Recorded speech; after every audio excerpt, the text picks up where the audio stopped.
This afternoon, we have thunderstorms that produce flooding rains and even strong wind gusts, and particularly communities in Sussex County was the bullseye. If you lived in Lower Shore Point South, zilch, you didn't see anything today. It was a really nice, calm afternoon with plenty of sunshine. But of course, the same could be said for parts of Sussex County, especially eastern Sussex County.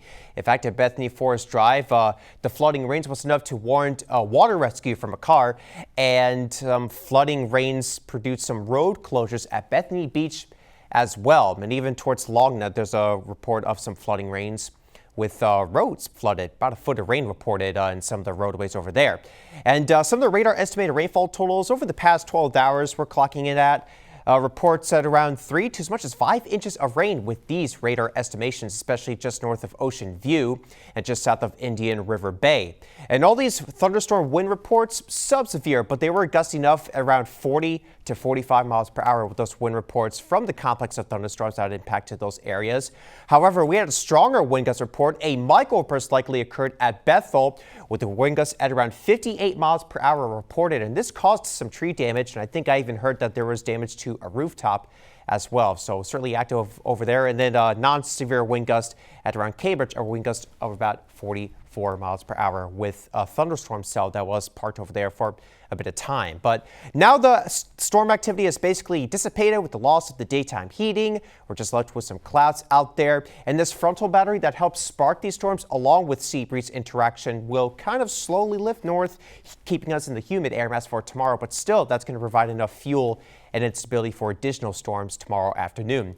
Temperatures are muggy out there, upper 70s and lower 80s out there, and we'll keep with the clouds throughout the night tonight, but it should be a dry start for your Monday.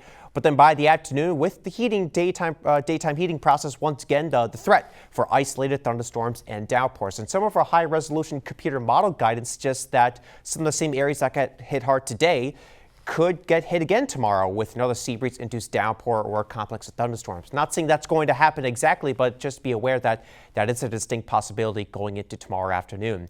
Then by Tuesday, I think most of the day it's going to be generally sunny out there, but by the evening hours, this is at 6 p.m. continuing onward, a strong cold front is going to push through the region, so we'll have some scattered showers and thunderstorms, I think, after 6 p.m. Now, there's a potential for some of these storms to be on the stronger side. I will say, though, that a later arrival time, like what that computer model was showing, would be good in lowering the severe weather potential for us on Tuesday. But still, the Storm Prediction Center has a level 2 out of 5 risk for the northern tier of the peninsula. Some of those storms could be on the stronger side. We'll definitely keep an eye on it. And then once that front crosses on through during the day on Wednesday, it's going to set up a nice weather pattern for the end of the week. Some lower humidity values, dew points below 70 degrees, which will feel nice compared to what we're going to be seeing the next couple of days, and an ample amount of sunshine for the 4th of July. So certainly some good news there. Tonight we'll be in the 70s with the chance for a passing shower out there. Marine forecast. Winds at around 5 to 15 knots out there with a chance for isolated thunderstorms tomorrow afternoon. It will be another hot day with many locations getting into the lower 90s. Some of those showers could linger Wednesday morning with some cloudiness, but should be drying out for Wednesday afternoon. And then the end of the weekend, seasonally hot temperatures, slightly lower humidity, and a good amount of sunshine. 4th of July looking great.